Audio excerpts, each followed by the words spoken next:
Welcome to Biggest Spoilars, the destination for exclusive spoilers, latest updates. The day began quietly in Port Charles, but the calm was only an illusion. Willow seemed determined, almost eerily calm, as she prepared for a moment that would change her life forever. The church was modest, sunlight streaming through stained glass windows, casting colorful patterns across the wooden pews. Today was supposed to be a simple baptism, a sacred rite to welcome new life into the world, but for Willow, it had taken on an entirely different, almost sinister meaning. Beneath her composed exterior, a storm of emotions churned: fear, desperation, and a ruthless determination. She had reached the edge of her morality, and the path she was about to take would shock everyone who thought they knew her. Before the baptism could begin, tensions in the city were already simmering. Port Charles's undercurrents of secrets and deceit had never been stronger, and Willow was about to tip the scales. She had made difficult, irreversible decisions. 2 lives had already been lost by her hand, each one a step she had convinced herself was necessary. The first death was shrouded in careful planning, executed in the shadows, leaving no trace except fear in the hearts of those who suspected. The second was more violent, fueled by rage and the instinct to protect her child at all costs. These acts haunted her but also cemented her resolve: she would stop at nothing to secure her family. Meanwhile, those around her were unaware of the dark undercurrent beneath her serene exterior. Friends and family arrived at the church expecting a day of joy, of reflection, and of celebration. But the atmosphere was charged. Willow moved among them with the practiced grace of someone who hides storm clouds behind a sunny smile. She offered encouraging words to those near her, soft, almost motherly admonitions about the importance of faith, of trust, of protecting the ones we love. Her voice was soothing, a balm that temporarily masked the danger looming beneath. Yet in her eyes lingered something sharper, a quiet warning that all was not as it seemed. As the ceremony commenced, Willow's attention was laser-focused on the small figure at the center, the infant who had become the center of her world, the anchor to her increasingly extreme choices. Each word spoken by the officiant resonated like a challenge, a reminder of what she had fought for and what she would continue to fight to keep. When the water was poured and the baptismal promises spoken, Willow's mind flashed with memories of her recent actions. The first life she had taken had been a betrayal of trust, the second a confrontation that had ended in tragedy. The weight of these deeds pressed on her, yet paradoxically, they gave her a sense of control she had never felt before. Outside the church, whispers began to circulate. Port Charles was a city where secrets were rarely kept for long, and though Willow had executed her deeds with precision, the repercussions were inevitable. Angry threats had already started surfacing, subtle messages that hinted at vengeance. There were murmurs from those who had lost loved ones, from those who suspected her involvement, and from those whose instincts told them that the calm of the morning was merely a facade. Every glance toward the church carried suspicion, every conversation held an undercurrent of danger. Yet, within Willow, a strange sense of empowerment took root. She had done what others would not, what others could not, and now she would reap the rewards, no matter the cost. Her custody battle, once a conventional struggle fraught with legal maneuvering and emotional bargaining, had transformed into something entirely unrecognizable. Willow's path to her child's full custody had been forged through fear, intimidation, and a willingness to eliminate obstacles in her way. Legal advisors whispered about the irregularities in her case, social workers murmured concerns, but none could challenge her directly. Those who tried were met with cold, calculated threats, veiled but unmistakable. Port Charles, a city accustomed to power plays and dramatic confrontations, watched in awe and horror as Willow asserted her dominance. Amid the chaos, Willow maintained a veneer of compassion. She reached out to friends and allies, offering words of encouragement that seemed genuine, words meant to inspire hope and resilience in a world that was often cruel. Her duality was striking: one moment a loving mother, the next a figure of menace, capable of cold, unthinkable acts. This dichotomy fascinated and terrified those who interacted with her, leaving an impression that would linger long after the baptism concluded. People wondered, could someone commit such acts and still embody the role of a nurturing parent? For Willow, the question was irrelevant. The child's safety, above all else, justified every action she had taken, no matter how extreme. The first angry confrontation came swiftly after the ceremony. A relative of one of the victims had tracked Willow down, their eyes blazing with righteous fury. They demanded answers, demanded justice, and demanded retribution. Willow met their rage with calculated calm, her words laced with subtle menace. She reminded them that every decision she had made was for the protection of the child, that any attempts to disrupt her new reality would carry consequences far graver than mere disappointment. Her tone was firm, unwavering, both a shield and a weapon. The church, once a place of solace, now seemed like an arena where threats and power played out under the guise of sanctity. Simultaneously, whispers of her earlier deeds began to circulate through the legal and medical communities. Port Charles's tight-knit network of influence could not remain ignorant of a mother who had crossed boundaries deemed unthinkable. Yet, despite the growing scrutiny, Willow navigated her world with precision. Every word she spoke was deliberate, every gesture purposeful. Allies who had been uncertain before now began to see her as a force to be reckoned with. Even those who feared her could not deny the undeniable fact: she was determined, unwavering, and singularly focused on her child's future. As the day progressed, the baptism transitioned into a small reception. Family members, friends, and well-wishers gathered, some unaware of the full depth of Willow's actions, others speculating silently. Conversation flowed, laughter erupted in intervals, but beneath the surface, tension simmered. Angry whispers grew louder, subtle threats edged closer to confrontation. Willow, however, remained the calm epicenter, offering encouraging words to those around her. She reminded everyone of the importance of faith, of family, and of resilience in the face of adversity. Her speeches were poignant, almost poetic, yet carried an unmistakable undertone of warning, hinting that any challenge to her authority would be met with a firm, unyielding response. In a particularly dramatic moment, one of Willow's fiercest critics approached her. Their tone was accusatory, their questions pointed. The crowd sensed the tension, anticipating an explosion. But Willow responded with icy composure, her voice measured, her eyes fixed with intent. She spoke of love, protection, and responsibility, but each word was sharpened with an implicit threat: those who interfered with her child's life would regret it. The confrontation ended without violence, but the message was clear. Willow had crossed thresholds that few dared to approach, and she had emerged more determined than ever. Meanwhile, the shadows of her past deeds continued to haunt the day. Memories of the two people she had killed lingered in her mind, each recollection accompanied by a flicker of guilt and a surge of defiance. She had been forced into extremes, pushed beyond reason by circumstances, and now the repercussions would ripple outward indefinitely. Port Charles would talk, speculate, and react, but Willow's mind was focused entirely on what lay ahead. The child she had fought for was now under her protection, and every subsequent decision would be guided by the singular principle of ensuring their safety, no matter the personal cost. As evening fell, the city itself seemed to react to the day's events. Port Charles's streets, usually bustling and ordinary, carried an air of suspense, as though the world itself sensed the shifts in power and morality that Willow's actions had unleashed. Reports circulated, rumors flourished, and questions remained unanswered. Who could challenge her now? Who dared confront a mother so resolute, so fearless, so unflinchingly committed to her child?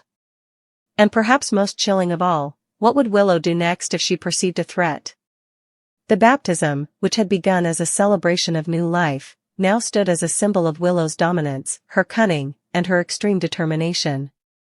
Those who attended left with conflicting emotions: relief, fear, admiration, and revulsion intertwined.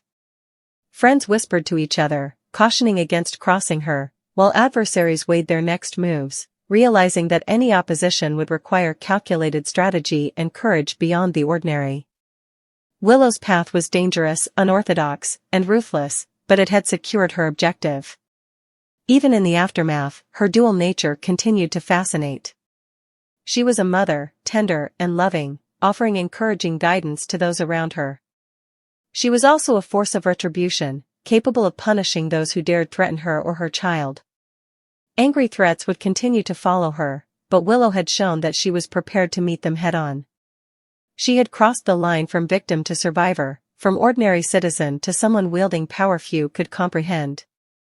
Port Charles would never view her the same way again, and in the eyes of the city, a new chapter had begun, one where Willow was both protector and avenger, nurturing parent and fearsome adversary.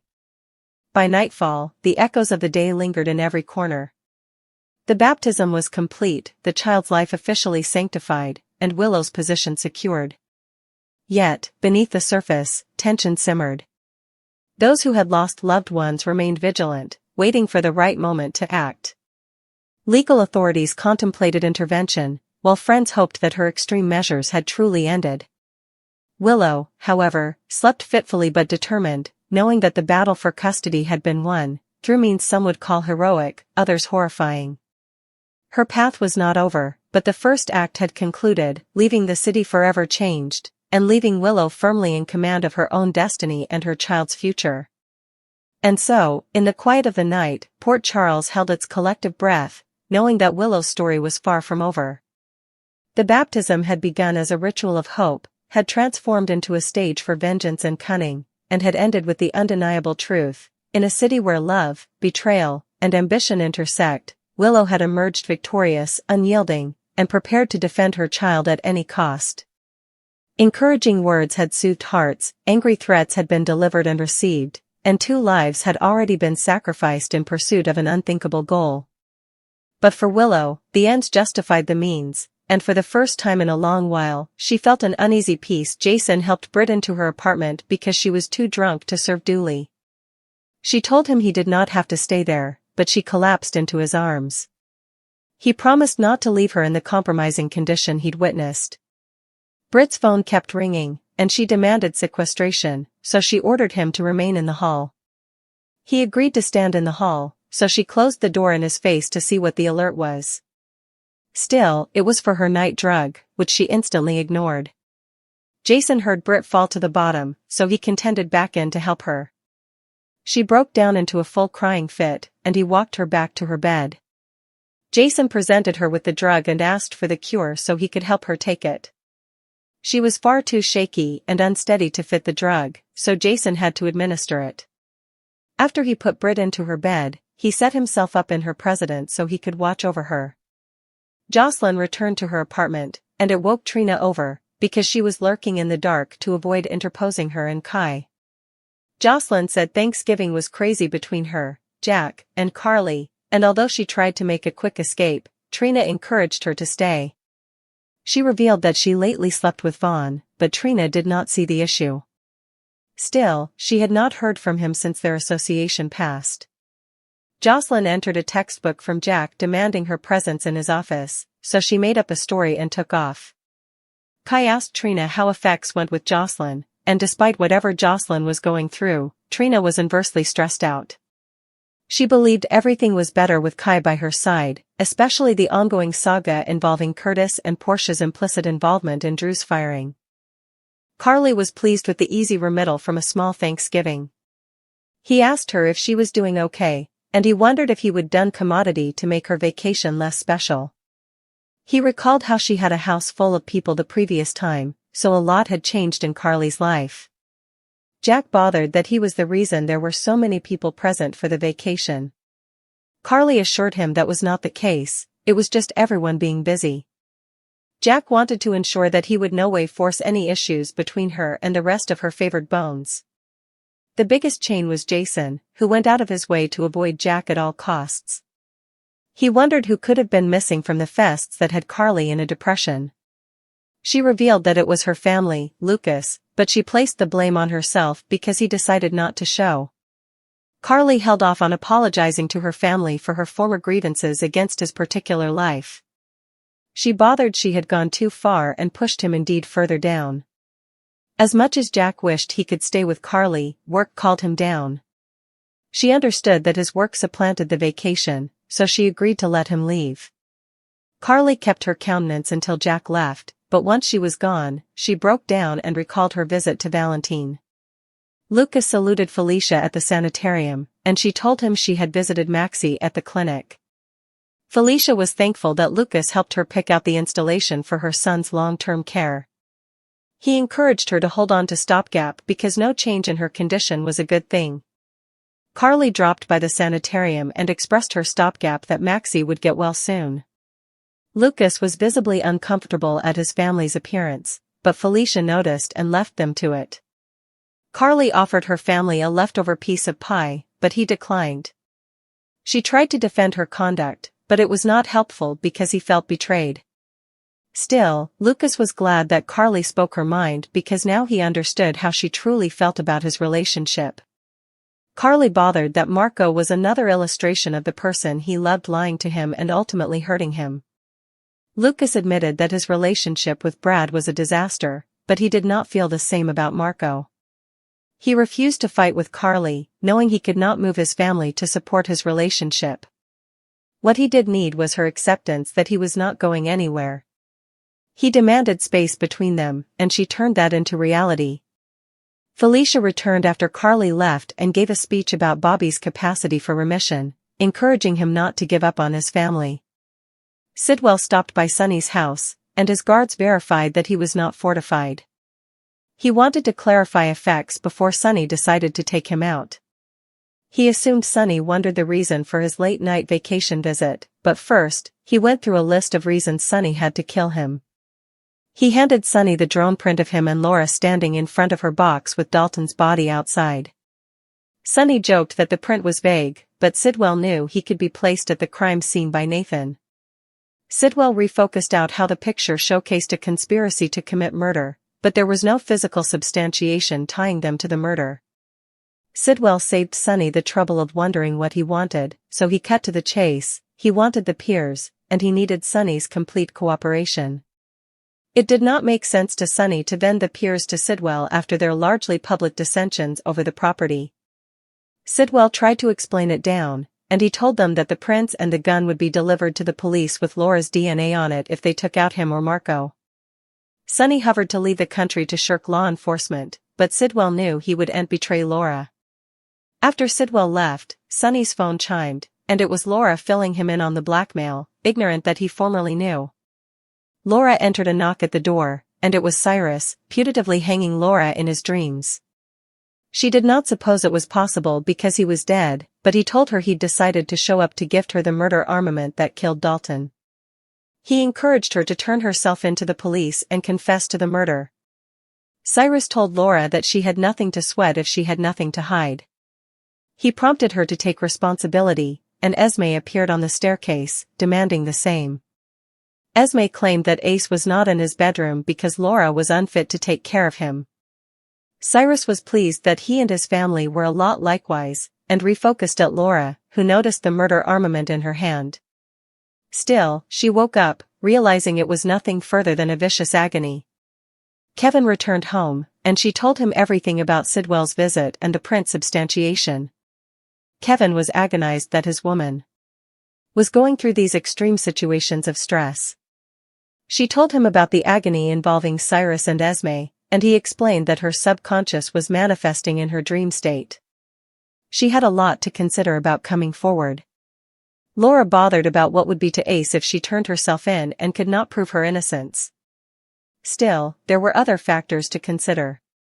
There was no way to explain herself to the police without entwining Sonny, and the PCPD would have a delicate time believing he was not shamefaced. Kevin bothered that Laura would be left with a massive burden, but she was certain that she was not the only one being blackmailed. Laura honored that Sidwell would do the same to Sonny, and his demands for him would be far worse. Jack brazened Jocelyn about giving Emma and Gio the address to Dalton's alternate lab. Still, she defended the decision to cover the suffering creatures.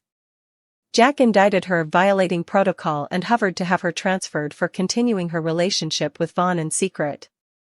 He explained that Vaughn was ordered not to communicate her again and that he'd ordered her to keep it that way, or she would be transferred out of the country. He started to explain why she had not been transferred down yet, and she responded with, "Because you are sleeping with my mama." Jack and Jocelyn argued over whether the secrets she blurted about her family had anything to do with public security. She knew that they demanded to get their hands on the technology that Sidwell had. Jocelyn believed that it was to destroy it, but he claimed that they would use it for themselves.